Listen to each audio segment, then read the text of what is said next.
Église de Portail, est-ce que je peux entendre un gloire à Jésus? Yes, mon nom est Simon, je suis le pasteur de Accès 1 à 5. C'est notre groupe d'ados ici à l'Église. Et présentement, à Accès, on est dans notre thématique estivale. Et comme nous autres à Accès, on n'est pas cheap, ça nous tente de vous partager notre soleil, notre plage, notre chaleur estivale. Est-ce que ça vous tente d'embarquer? Yes! Donc, notre thématique se nomme Jonas, histoire d'un gros poisson, mais d'un bien plus grand Dieu. Et vous savez ce qui est le fun avec Jonas? C'est que Jonas fait partie d'un des deux récits les plus connus de toute la Bible. Jonas est le gros poisson et David et Goliath sont les récits reconnus comme étant les plus connus de toute la Bible. Autrement dit, va dans n'importe quel pays, demande à n'importe quelle personne de n'importe quelle culture, tu as beaucoup de chances qu'ils connaissent au moins ces deux histoires de la Bible. C'est les plus connus. Mais laisse-moi te dire qu'il y a aussi un danger avec les histoires qui sont trop connues. C'est le danger que ça devienne trop familier. Parce que ce qui est trop familier perd finalement de sa singularité, de ce qui fait que c'est exceptionnel. Ça perd de son effet, de son efficacité. Et moi, ce matin, avant de commencer le message, je veux vraiment plaider. Pour toi qui ça fait longtemps que tu es chrétien ou toi qui est peut-être même né dans l'Église, je veux plaider que Jésus ne devienne jamais trop familier, mais qu'il reste toujours exceptionnel dans ta vie. Je veux plaider pour que l'Église ne devienne pas simplement une rencontre sociale hebdomadaire, mais que l'Église ne devienne jamais trop familière, mais qu'elle reste exceptionnelle dans ta vie, le rassemblement du corps de Christ. Et je veux plaider que la parole de Dieu ne devienne jamais trop familière. Donc, est-ce que vous êtes avec moi, frères et sœurs, pour qu'on redécouvre ensemble le merveilleux récit de Jonas? Amen? Et pour l'occasion, j'ai un petit vidéo pour vous, un petit vidéo juste pour exprimer qu'on n'a pas besoin, comme Jonas, de partir en haute mer pour vivre des tempêtes. Tu peux rester bien confortablement dans ta piscine, dans ta cour et quand même vivre des détresses. Petite mise en situation, imaginez que tu reviens du travail et que tu vois tes ados faire ça à ta piscine.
On n'a pas besoin de courir après les tempêtes. Les tempêtes viennent à nous-mêmes chez nous.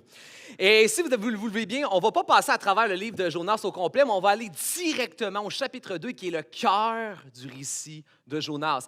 Petite mise en contexte avant. Jonas est un prophète. C'est quoi un prophète? Un prophète, ce sont les prédicateurs de l'Ancienne Alliance. Ce sont ceux qui étaient les porte-parole de Dieu dans l'ère et la période avant la venue de Jésus. Donc, sa job à Jonas, c'est d'annoncer le message de Dieu à qui Dieu lui demande. Et là, Dieu va demander à Jonas: lève-toi et va prophétiser à la ville de Nénive. Nénive, c'était la capitale d'une région qui était voisine d'Israël, mais eux, c'était des méchants. Eux faisaient souffrir Israël. Et Jonas, lui, ce qu'il se dit, c'est: j'ai pas envie de me lever, de marcher, d'aller faire de l'effort pour aller prêcher Dieu à des gens qui sont fatigants, qui sont méchants. J'aime pas mes voisins, j'ai pas envie d'aller leur partager Dieu. Alors, qu'est-ce que Jonas fait? Dieu dit à Jonas: lève-toi et va à Nénive. Ça nous dit que Jonas se lève, mais fuit. Donc, c'est la même action, c'est le même verbe, mais ce n'est pas la même action qu'on s'entend. Dieu dit: lève-toi et va. Lui, il se lève et il fuit dans le sens opposé que Dieu lui a demandé d'aller. Il tourne littéralement le dos à la parole et à l'ordre de Dieu et il court dans le sens inverse. Et Jonas va prendre un bateau dans sa fuite et lorsqu'il est en mer, il y a une terrible tempête qui va frapper le navire. Et là, les matelots vont chercher sur le bateau qui a la conscience lourde. Et finalement, ils vont trouver rapidement que c'est Jonas qui en a sur la conscience. Et Jonas va accepter de se faire lancer à la mer pour calmer la tempête, pour sauver l'équipage. Sauf que Jonas se retrouve dans la tempête. Il est homme seul au milieu d'une mer déchaînée par la tempête. Il ne peut rien faire pour s'en sortir. Tout ce qui lui reste à faire, c'est d'attendre la mort. Et voici, et c'est là que le texte, le chapitre 2, prend place. Le Seigneur fit intervenir un grand poisson qui engloutit Jonas. Et Jonas resta dans le ventre du poisson 3 jours et 3 nuits. Jonas, dans le ventre, pria le Seigneur son Dieu. Il dit, « De ma détresse, j'ai invoqué le Seigneur et il m'a répondu. Du sein du séjour des morts, j'ai appelé au secours et il m'a entendu. Tu m'as jeté dans les profondeurs, au cœur de la mer. Les courants m'entourèrent, tous tes flots, toutes tes vagues ont passé sur moi. Et moi, je disais, je suis chassé loin de tes yeux. Mais je verrai encore ton temple sacré. Les eaux m'ont enserré jusqu'à la gorge, l'abîme m'entoure, les joncs se sont noués autour de ma tête, je suis descendu jusqu'aux ancrages des montagnes. Les verrous de la terre m'enfermaient pour toujours.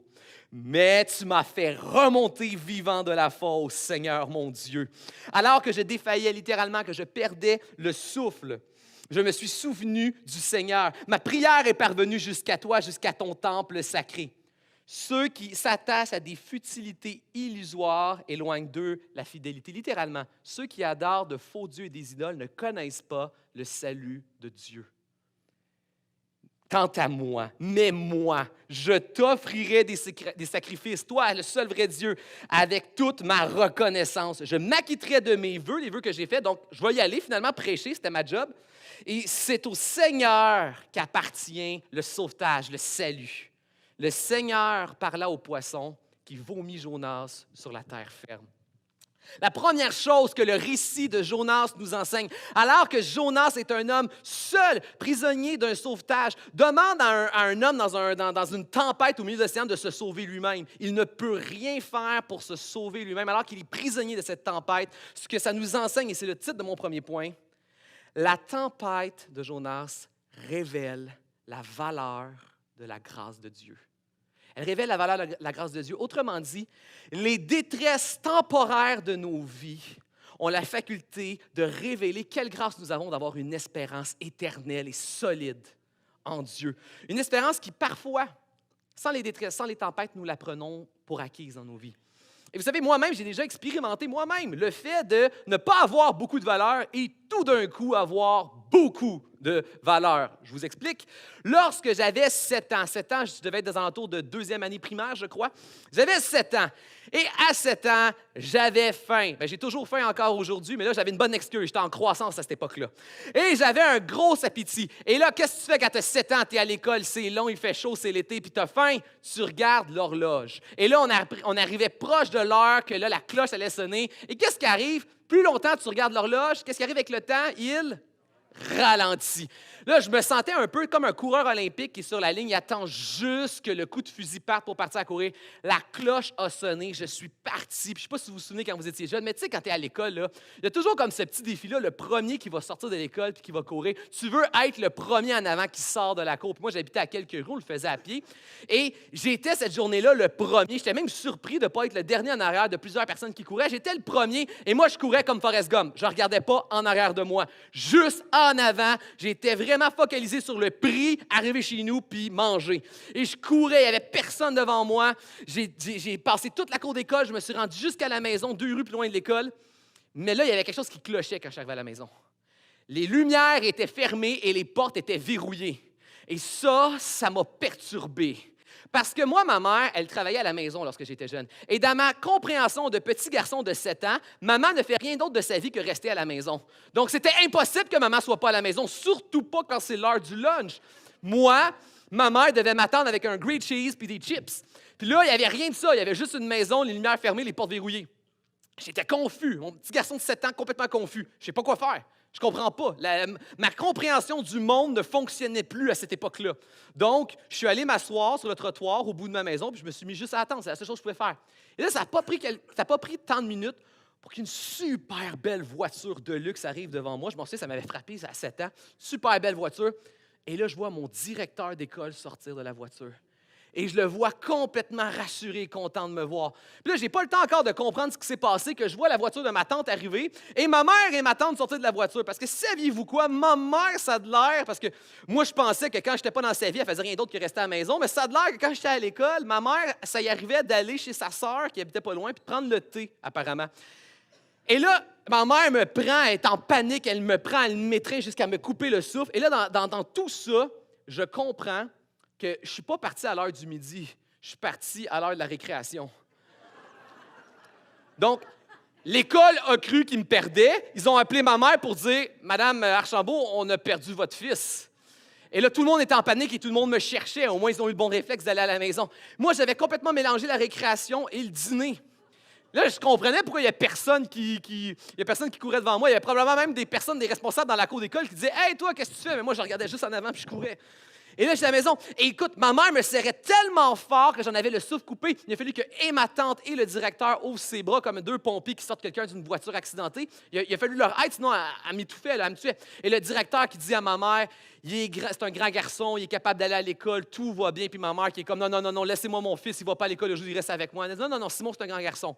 Il m'a embarqué dans sa voiture de luxe, c'était une super belle voiture, je m'en souviens encore. Il m'amène à l'école et là, à l'école, je suis le héros de la journée.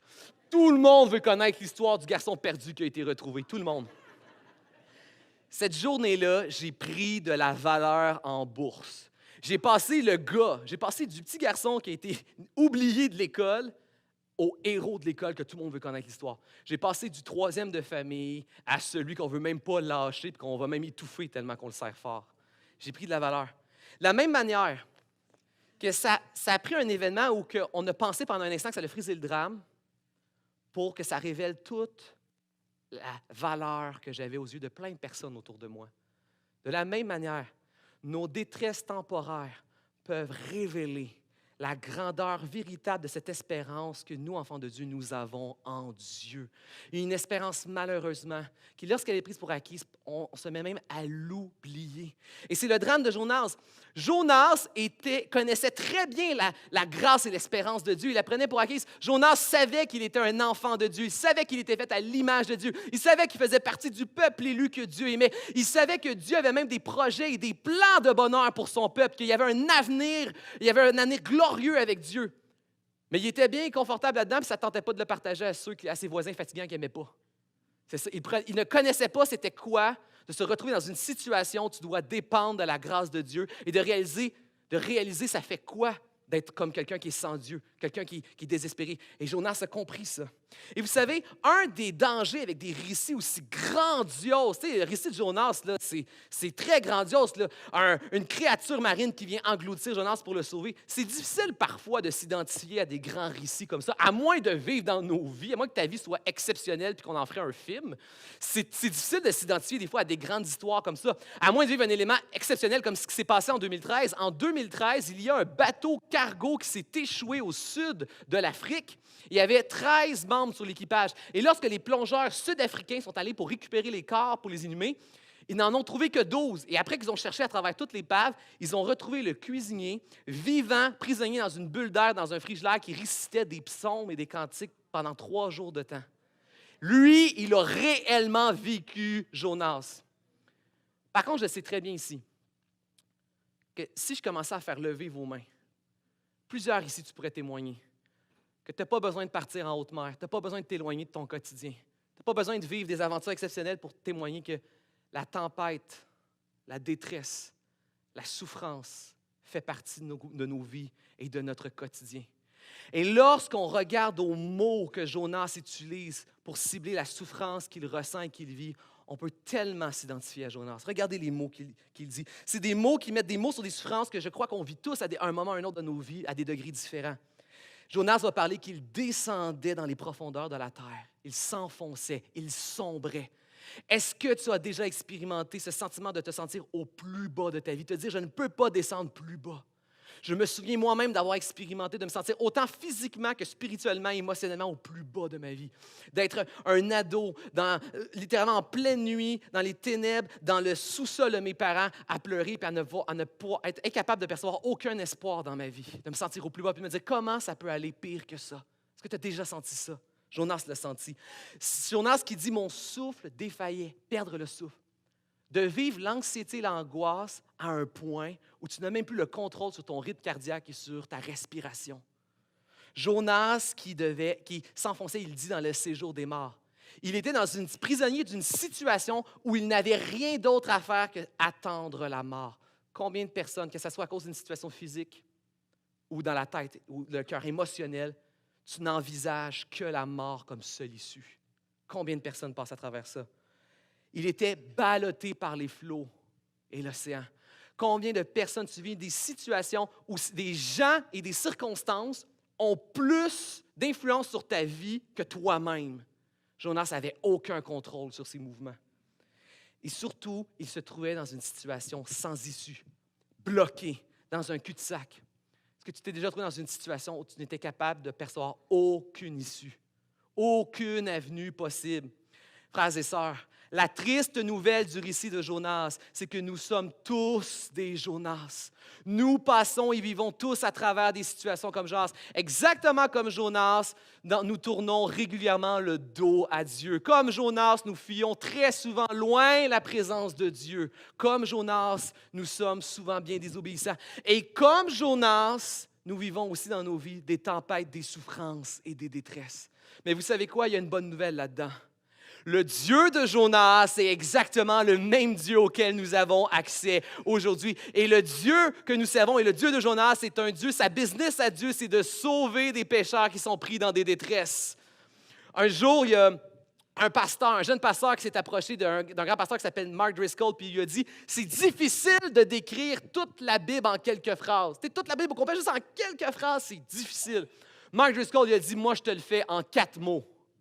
Dieu sauve des pécheurs. » C'est la business de Dieu du début à la fin de la Bible. Dieu sauve des pécheurs qui sont prisonniers dans des tempêtes et dans des détresses. Dieu est un Dieu qui vient sauver. Et Jonas va le réaliser. Au sein de sa détresse, il va réaliser l'espoir et l'espérance qu'il a en Dieu. Que oui, la tempête et la détresse atteignent les gens qui sont sans Dieu. Il va le dire, ceux qui sont sans Dieu ne connaissent pas le sauvetage de Dieu, mais ceux qui sont avec Dieu connaissent le salut de Dieu. Oui, la tempête atteint les uns comme les autres, mais celui qui est en Dieu a un espoir solide auquel il peut s'appuyer. Parce que la tempête et la mort n'aura jamais le dernier mot sur un enfant de Dieu. Seul Dieu a le dernier mot, et même la mort n'a pu retenir Jésus-Christ, car c'est lui qui a le dernier mot sur la vie et la mort. Et Jonas, on décrit qu'il a compris quelque chose d'important. Il existe dans la vie pire que vivre une souffrance temporaire.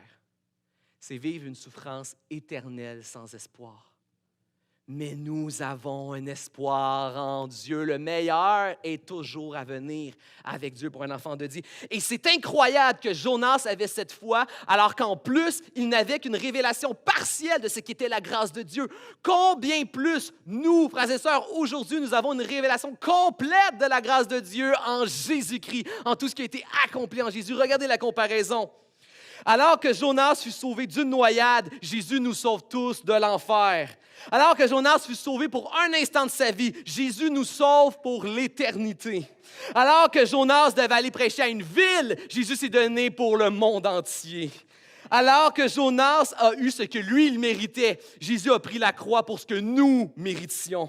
Alors que Jonas a passé 3 jours dans le ventre d'un poisson, Jésus a passé 3 jours dans le ventre de la mort pour pouvoir la vaincre à jamais. Alors que Jonas est revenu de l'abîme pour vivre une deuxième chance, Jésus est allé dans l'abîme pour nous donner une deuxième chance éternelle. Alors que Jonas voulait seulement sauver sa vie, Jésus, lui, sauve le monde entier. Les pires moments avec Jésus seront toujours bien meilleurs que le mieux que tu peux essayer d'aller chercher sans Jésus. Il peut y avoir dehors le plus beau des soleils paradisiaques, mais si tu sors sans Jésus, ça peut rester les ténèbres à l'intérieur. Et lorsque nous vivons des souffrances qui sont similaires à celles de Jonas, des chutes, des tentations, des épreuves, la perte d'un emploi, de la santé, de la sécurité ou du confort, une blessure émotionnelle profonde, nous avons besoin, comme Jonas, de réaliser quelle espérance solide nous avons dans la grâce de Dieu à travers son Fils Jésus. Mais plus que ça, comme Jonas, elle doit, deuxièmement, nous donner la motivation d'aller la partager à ceux, justement, qui sont sans espoir et sans espérance. Ma prière, c'est que si tu vis la souffrance, ou si tu portes quelqu'un en ce moment qui est dans la souffrance, je prie pour une consolation surnaturelle et particulière du Saint-Esprit, qu'il puisse faire de Jésus-Christ une véritable bonne nouvelle, une source de joie réelle dans ta vie, mais je prie aussi qu'il te mette à cœur les gens qui t'entourent, qui sont sans espérance. Je prie réellement que nous puissions sentir l'odeur de la mort et de l'enfer qui colle à la peau de ceux qui nous entourent. Jonas trouvait qu'ils étaient méchants, fatigants, et ça demandait un effort d'aller à Ninive, mais là, il a compris dans le gouffre. Il a compris dans le gouffre qu'est-ce qu'ils allaient vivre, eux autres. Ils ont besoin d'entendre Dieu. Ils ont besoin de recevoir l'espérance qui est en Dieu. Les gens autour de nous ont besoin, tes voisins ont besoin, ta famille qui ne connaît pas Dieu a besoin, tes amis, tes collègues de travail ont besoin. Et là, je ne parle pas de commencer à parler de Jésus d'une manière freak qui fait peur, qui ne leur donne pas envie. Je parle, est-ce qu'on peut commencer, premièrement, à cibler les gens qui nous entourent? Est-ce qu'on peut commencer, premièrement, à prier pour les gens qui nous entourent et à juste rester intentionnel et sensible aux opportunités que Dieu lui-même va nous donner avec ces gens-là? Est-ce qu'on peut parler de Jésus simplement comme des choses qu'on aime et qui nous passionnent? Est-ce qu'on peut parler de Jésus comme on parle de la Coupe du monde? Est-ce qu'on peut parler de Jésus comme, de la même manière qu'on parle que le Canadien était mauvais et qu'il risque encore d'être mauvais à la prochaine saison, est-ce qu'on peut parler de comment Jésus lui a vaincu toutes les victoires, la victoire ultime contre la mort? Est-ce qu'on peut parler simplement de Jésus comme celui qui nous réconcilie avec le Père créateur? Est-ce que ça fait du sens ce que je dis, frères et sœurs?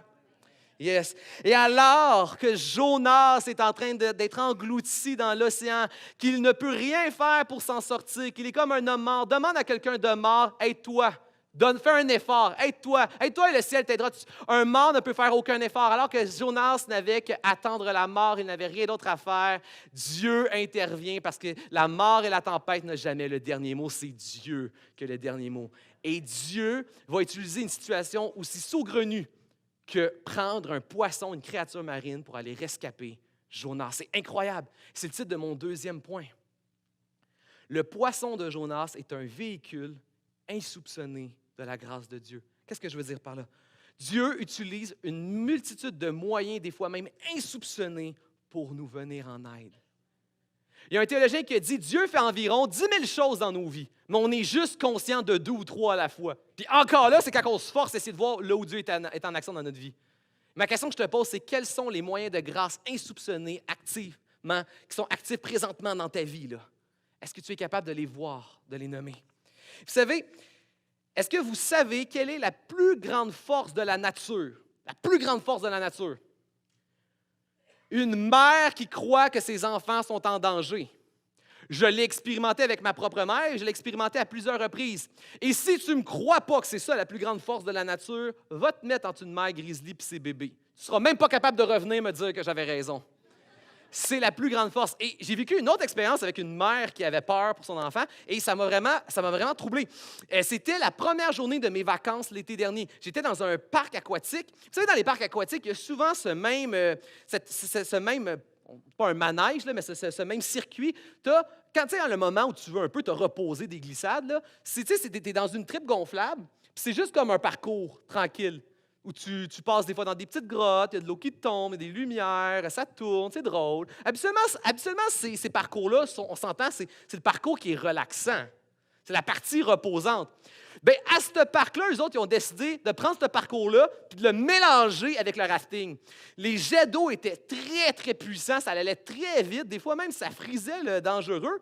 Mais au moins, nous autres, on est des adultes, on était bien, puis on appréciait la balade. Elle était plus mouvementée que prévu, mais c'était agréable. Mais là, le fun s'est arrêté assez vite quand on s'en est pour sortir justement de la grotte. Et là, on voit une mère qui pue dans sa tripe, qui est debout, qui est en panique et qui marche contre le courant. Je vous le dis, dans ces moments-là, pas besoin d'un dialogue, même pas besoin de se parler pour tout saisir et comprendre la situation. Il y a une urgence de trouver, de rescaper un enfant perdu dans toutes les bulles et les vagues qui sont dans l'eau. Et je vous dis, automatiquement, là, tout le monde, un après l'autre, comme une vague, sortait de ses tripes et cherchait dans l'eau, Même pas besoin de communiquer. La force communicatrice d'une mère qui cherche son enfant en danger était très puissant. Et je vous dis, il y avait même des sauveteurs qui marchaient sur les côtés et qui disaient, on va arrêter l'eau, arrêtez, nous autres, on s'en charge. Non. Ne te mets pas entre une mère qui cherche son enfant. Aide-la, mais ne mets-toi pas entre elle et son enfant.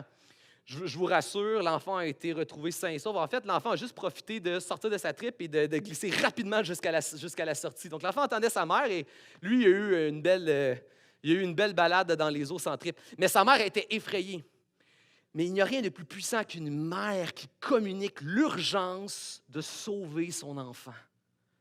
Et je veux vous dire que lorsqu'on regarde ce poisson, ce véhicule insoupçonné de la grâce de Dieu, on peut y voir un Dieu d'amour qui pourchasse et poursuit son enfant en danger.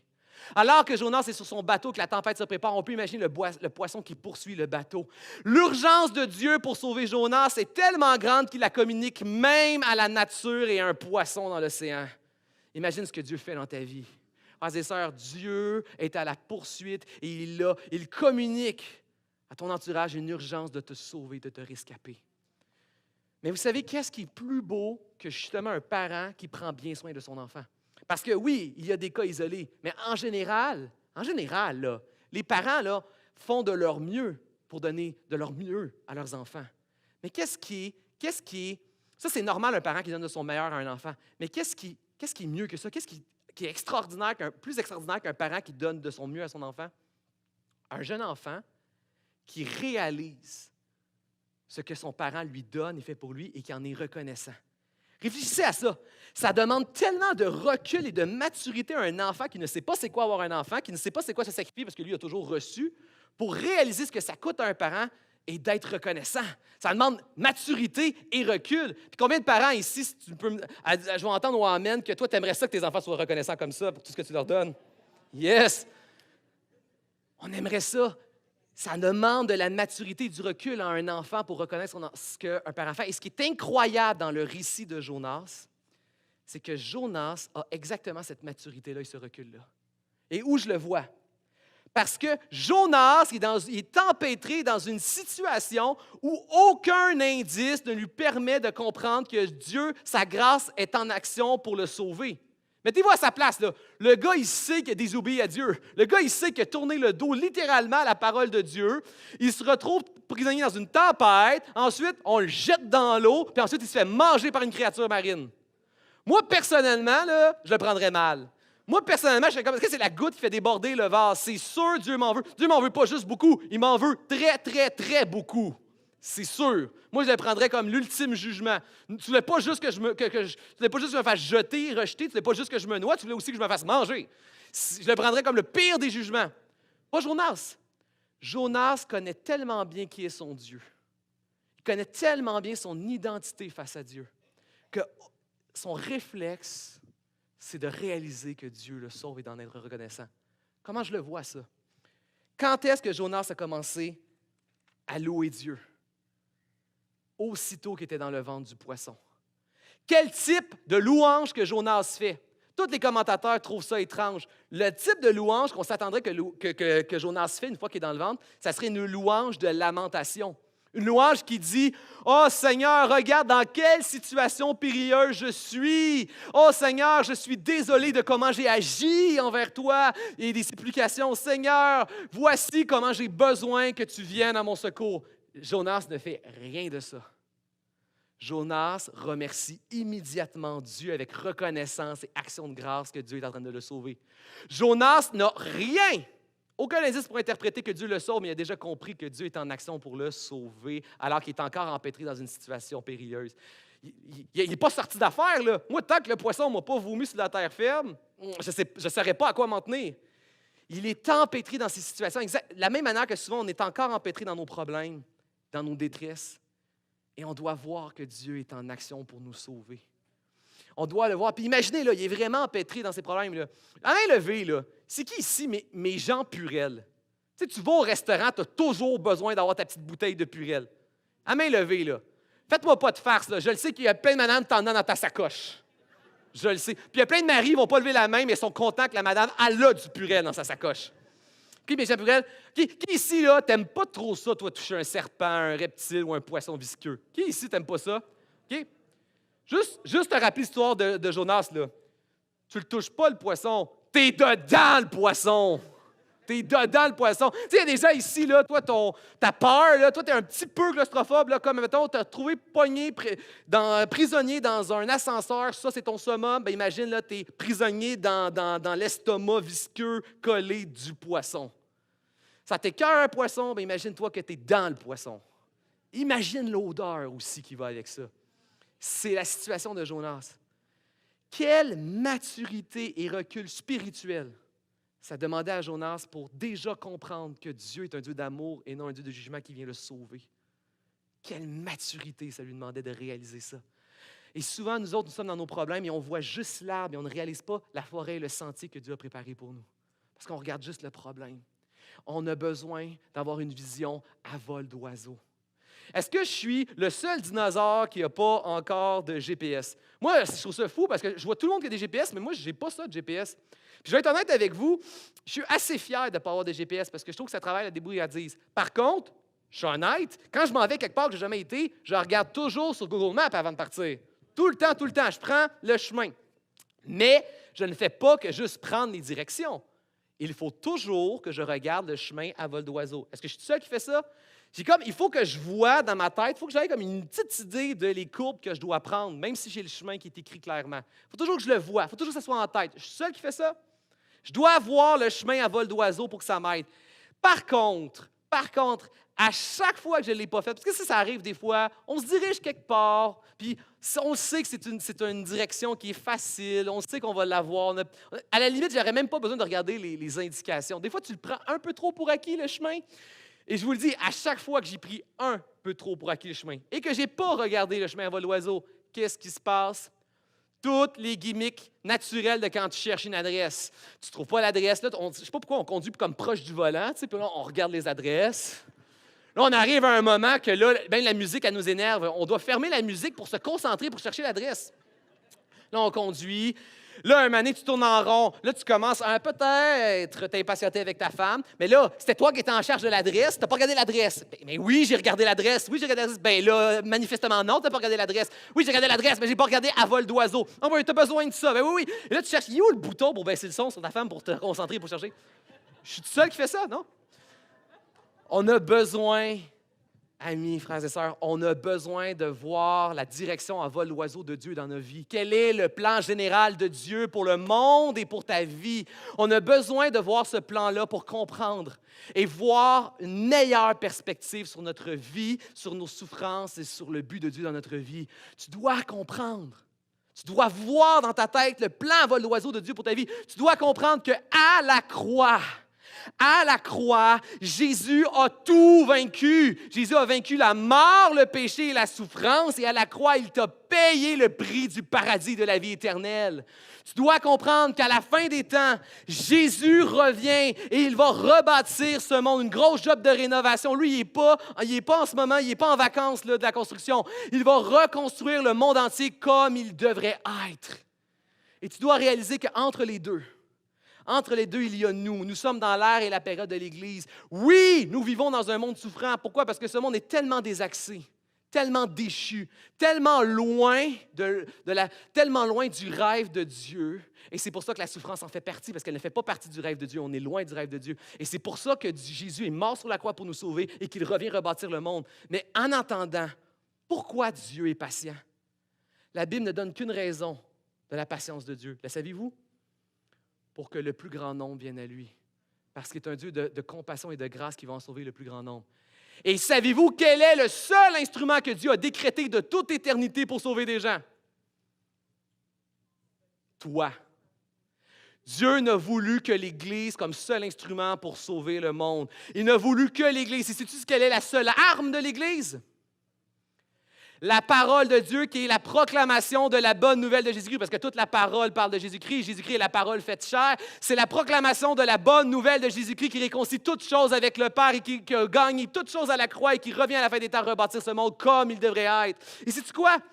Le monde est tellement désaxé, tellement souffrant, tellement loin de la volonté de Dieu que tu n'as même pas assez d'imagination pour imaginer à quel point le paradis idyllique que Dieu va faire est incroyable, inimaginable. Le meilleur est à venir avec Dieu. Mais Dieu, en ce moment, il étire sa patience pour le plus grand nombre. Qu'est-ce que ça veut dire, ça? Ça veut dire que si Jésus n'est pas encore revenu, c'est qu'il y a encore de la job à faire. Ça veut dire que l'Église elle doit être encore en mission. Ça veut dire plus que ça. Si toi-même, tu es encore en vie, c'est que tu n'as pas fini ta mission encore. Tu n'as pas fini ta mission. De réaliser le plan général de Dieu, ça nous donne la perspective sur notre propre existence. Des fois, dans la vie, les choses vont vite, on a des responsabilités, c'est normal, mais on ne doit pas oublier que nous sommes en mission, qu'on cible les gens qui nous entourent, qu'on a un message puissant d'espérance solide. Puis, ça nous donne la perspective aussi lorsqu'on est dans nos propres souffrances. Nous vivons les conséquences d'un monde qui a rejeté Dieu, mais Dieu a un plan pour ce monde. Et justement, c'est pour ça qu'on a Jésus, pour sauver le plus grand nombre de cette souffrance éternelle, pour un monde parfait, sans souffrance, où Jésus est seul roi parfait. Est-ce que je peux entendre un gloire à Jésus pour ça?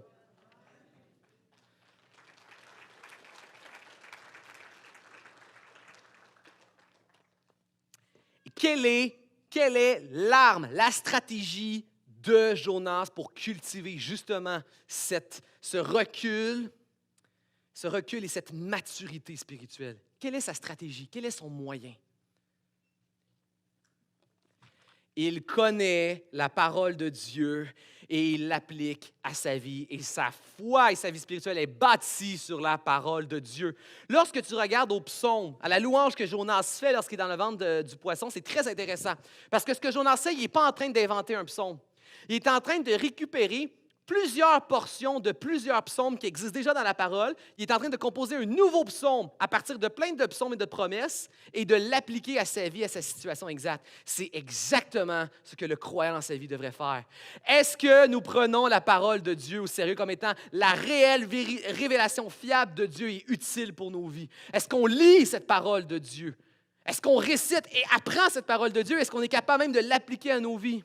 Frères et sœurs, notre foi et notre espérance n'est pas bâtie sur des « je crois »,« je pense »,« j'espère ». Elle n'est pas bâtie sur du vide. Elle est bâtie sur la révélation fiable de la parole de Dieu utile pour ta vie aujourd'hui. Connaissons la parole de Dieu, appliquons-la à nos vies. Et c'est pourquoi mon dernier point se nomme « Le psaume de Jonas est simplement une réponse à la grâce de Dieu ». Alors que dans sa détresse, Jonas a compris que la grâce de Dieu est grande. Alors que Jonas a compris que même si tous les indices ne lui permettent pas de voir que Dieu le sauve, il sait, il a confiance, il connaît son Dieu est un Dieu de sauvetage. Il est un homme de reconnaissance et d'action de grâce.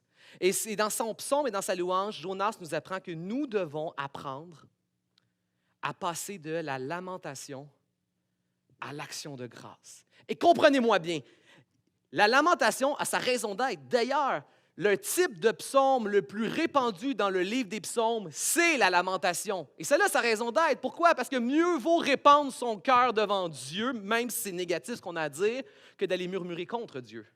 Dieu veut qu'on répande notre cœur devant lui. Par contre, la lamentation a ses limites, parce que la lamentation ne se résume qu'à constater ce qui ne va pas bien.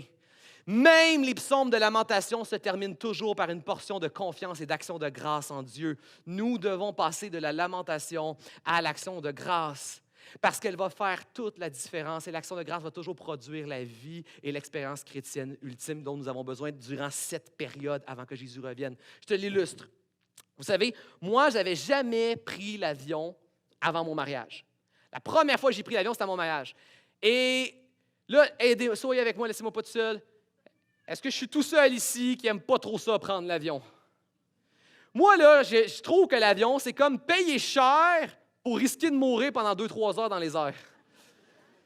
Comme j'ai toujours peur en avion. Puis vous savez quoi? Moi, là, c'était pas un petit baptême de l'air. C'était un gros baptême de l'air parce qu'on est parti en Asie. Ce qui veut dire que ça a été 24 heures, l'avion. Fait que mon premier vol était de 24 heures. OK, oui. Et plus que ça, en Asie, on se promenait souvent. J'ai pris 10 avions en 3 mois, puis je n'avais jamais pris l'avion avant. Plus que ça, on en rajoute une couche. Et plus que ça, le moment où je suis parti dans mon voyage de noces, c'était une année très trouble dans l'histoire aérienne. Il y a eu 3 accidents dans la même année. C'était l'année, je ne sais pas si vous vous souvenez, où il y a 2 avions qui ont été perdus en Asie et un qui a été abattu au-dessus de la Syrie. Je vous donne dans le mille, on passait au-dessus de la Syrie.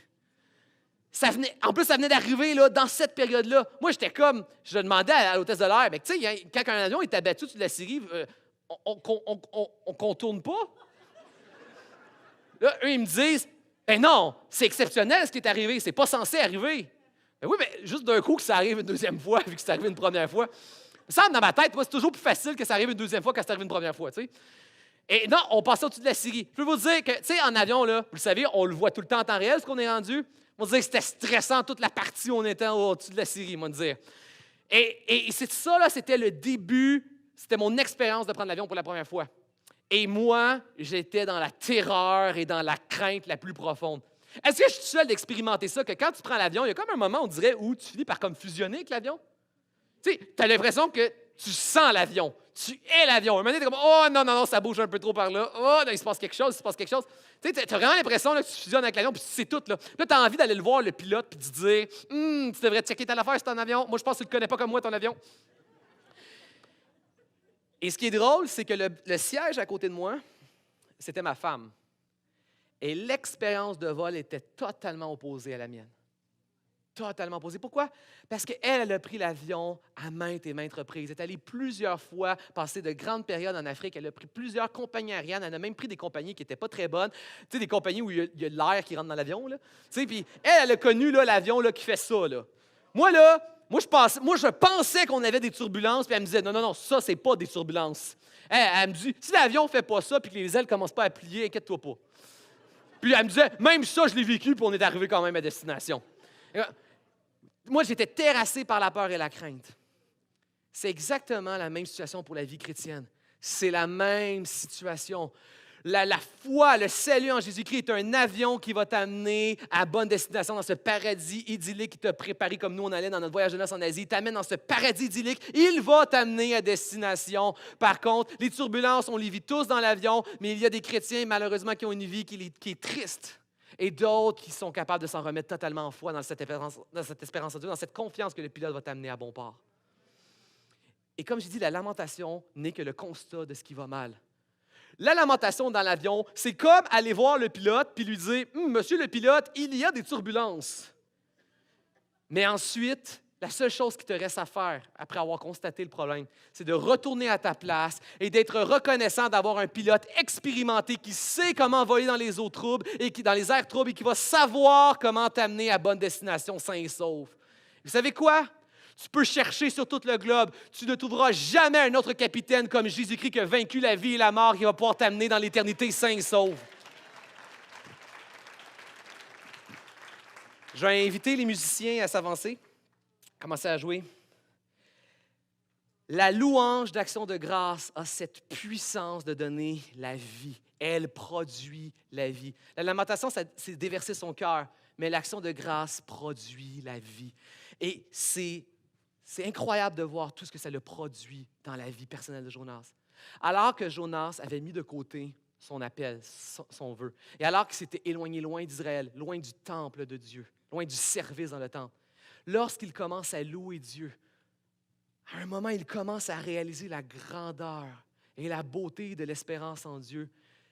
Son désir d'aller partager la foi, son désir de servir Dieu à nouveau revient. Il reprend ses vœux, un peu comme un mariage qui bat de l'aile et qui retombe en amour. Il réitère ses vœux avec Dieu. J'étais un prophète et je vais aller proclamer qui tu es, Dieu, à Ninive.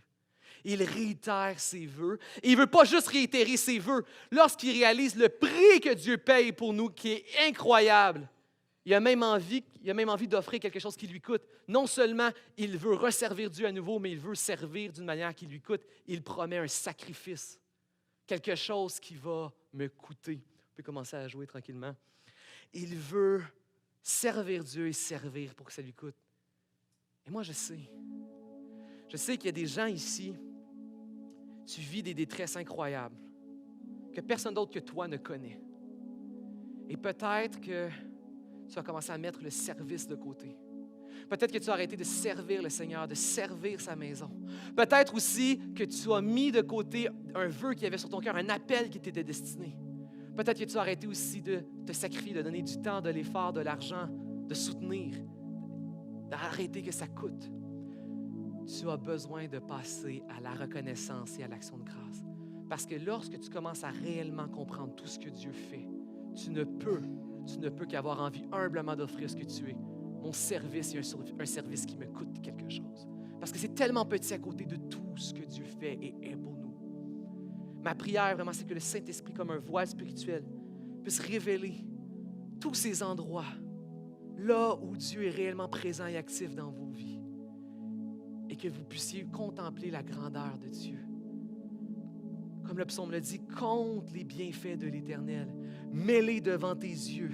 Tu verras comment le nombre est grand et tu vas en être encouragé. Et tu vas trouver que ton service, ton sacrifice est bien humble à côté de tout ce que Dieu a fait pour toi. Et ultimement, finalement, l'action de grâce va toujours nous préserver et nous garder de l'idolâtrie. Vous savez, c'est quoi réellement l'idolâtrie à sa base? L'idolâtrie, c'est une statuette qu'on manipule pour avoir un bénéfice personnel. Il y a deux manières de manipuler. Ça, je l'ai vu en Asie. Il y a deux manières de manipuler une statuette. En lui donnant à manger ou en la privant de nourriture. Donc, tu donnes ou tu prives, mais le but, c'est de manipuler, de mettre un coup de pression pour recevoir une bénédiction. L'idolâtrie est le contraire de l'adoration. L'action de grâce est une réponse à ce que Dieu est et ce que Dieu a fait et ce que Dieu, par promesse, va faire. Ce n'est pas un coup de pression pour recevoir quelque chose. Et bien souvent, notre adoration et notre vie envers Dieu est à l'inverse. On pense que par notre louange, on pense que par notre moralisme, notre légalisme, nos règles, notre ascétisme, notre coupure, par nos jeûnes, nos prières, on va donner un coup de pression à Dieu, on va faire une grève de la faim, puis lui va finir par nous donner une bénédiction. Alors que ne regarde pas à ce qui te manque, regarde à tout ce que Dieu est, tout ce que Dieu fait et tout ce que Dieu a déjà promis qui va s'accomplir pour sûr. Et tu verras comment ton Dieu est grand.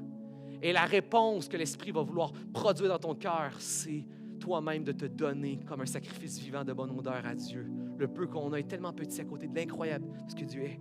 La louange d'action de grâce va avoir cette puissance de te relever de ton abattement.